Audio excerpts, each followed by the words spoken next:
if it didn't, you don't die. You know, you can, You live you on, can, and yeah, honestly, you'll probably be even more valuable for that next exactly. company.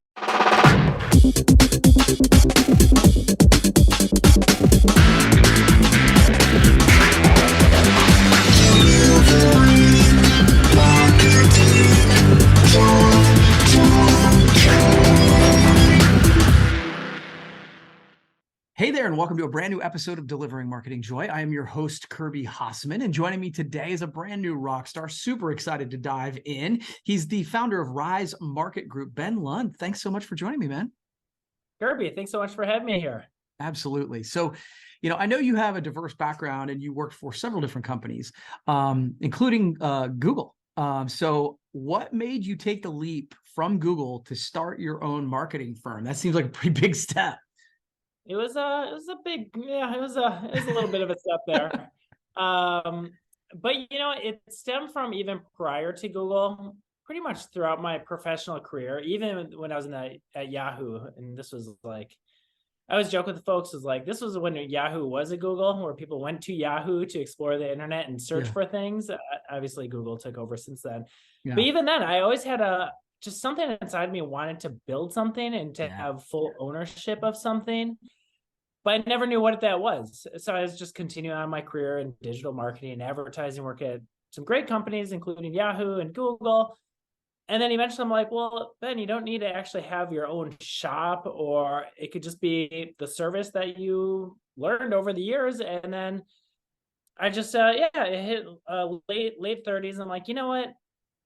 If I'm ever going to do this, now's probably a good time, because Yeah. otherwise you wait a couple more years and it's easy to build up excuses. And I never wanted to have regret, Hmm. where it's one day I'm 70, I'm like, oh, I wish I really tried that. I'd Yeah. rather try it. Worst case scenario, you go right back in, you work for another big company. And so yeah, it was a lot of things. It wasn't just like an overnight, but it was just something, I guess, burning inside of me that I really wanted to explore.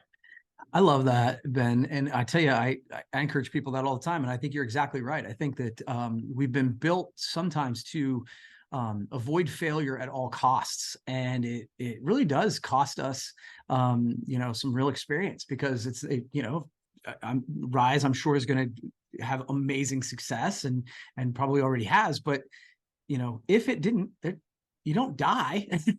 You can, You live you on, can, and yeah, honestly, you'll probably be even more valuable for that next exactly. company, because let's say 100%. you're stuck in a position, you could move on, you're like, screw it, I can do it myself. And even as an employer ourselves, if I see someone with entrepreneurship, I now knowing what it takes, like, they put them in a whole different ball game right over here. Yeah. So Yeah, that's really cool. So let's talk about that, because you've had both experiences. What's the benefit of running your own company versus working at a large company like Google or Yahoo? yeah, so there's not a best answer for everyone. It's not like, oh, you have to work for Right. Google or you have to be an entrepreneur. It's whatever you're feeling.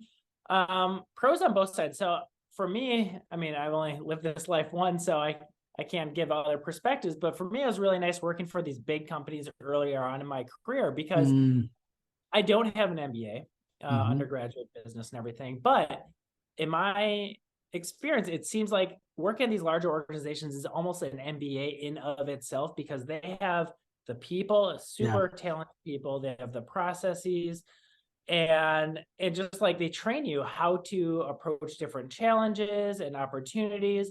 And there's so much training that comes in that, even whether they are intentful on this or not, comes out of it. But then you have that great foundation, and then you bring that into an entrepreneurial setting. I Totally. feel like you are in a really good setting. Um, so, pros of working at a big organization, they just give you so much training, and Yeah. so it's just so much to support you, and resume builder. But then entrepreneurship, I mean, that is also resume builder and that its own training. But it's nice having a base. But I love entrepreneurship, just because if you see an opportunity, you can go for it. You don't have to ask permission. You don't have Yeah. to build a business case. You don't have to, when I was at Google and other companies like Yahoo, I could only control so much opportunity. I had a couple accounts I managed, and that was great. but I couldn't be like, ooh, here's a big opportunity. I want to go for that. Like for me to do that, it's almost too much effort. It's so demotivating. I'm like, it's not going to happen. So don't even try. It sounds Right. bad. But if you're an entrepreneur, like this podcast opportunity came out, I was like, hey, you should chat with Kirby. I'm like, awesome, love that. Let's do it. Like you don't even think, you just go. Yeah. What's working, you keep on working. What's not, you cut. And if it's something in the middle, how can you make it a little bit better? Yeah, I like that. And it reminds me, so I always think if I were a young person wanting to start a restaurant, I'm like, man, you got to go work at some of these Yep. franchises for exactly that reason. They're going to train you. They're Yep. going to show you processes that then you can, use that information to kind of grow the business that you want to create. So I think that's super interesting. Now, I mean, obviously you're working with clients now, growing your own business. So where do you see marketing going? Like in 2023 beyond, where do you see this heading? Super interesting question.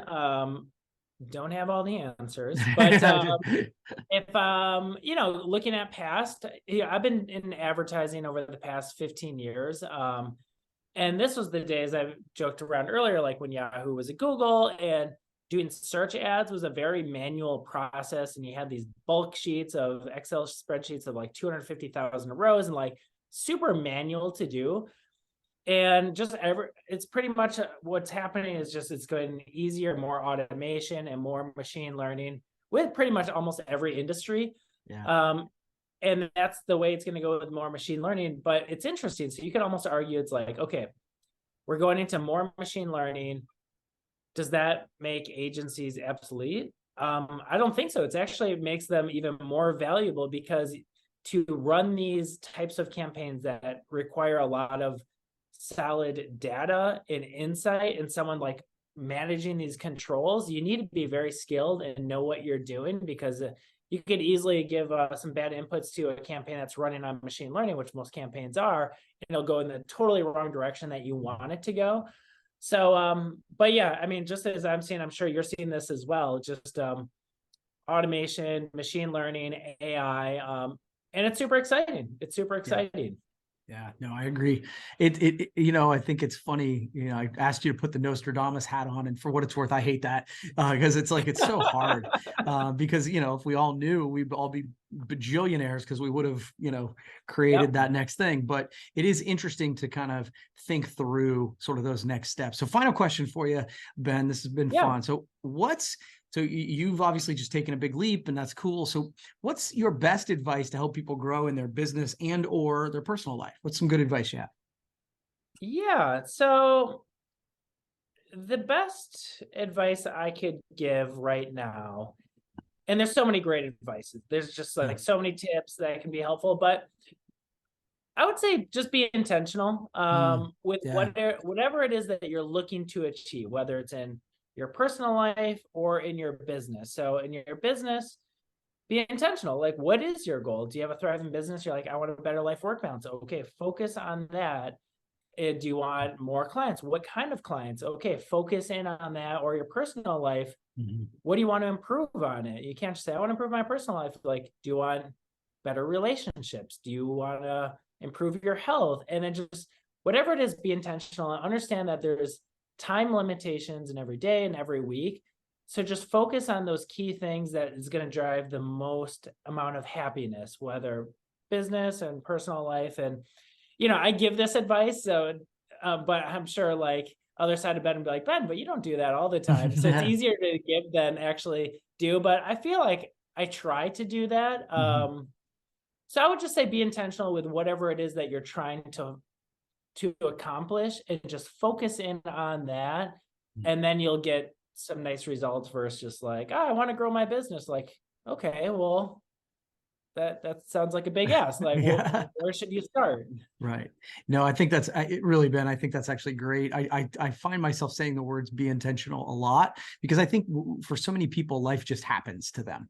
Right. And then they wonder why their life looks the same in 6 months or 12 months or 18 months. It's because they haven't been intentional. They haven't created it on purpose. And so I think that's great advice. Well, dude, thank you so much for taking the time. I really appreciate it. We'll have to do it again sometime. Okay. Yeah, I love it. Thanks for having me. All right. Well, that's going to wrap up this edition of Delivering Marketing Joy. Cool. We'll see you next time. marketing.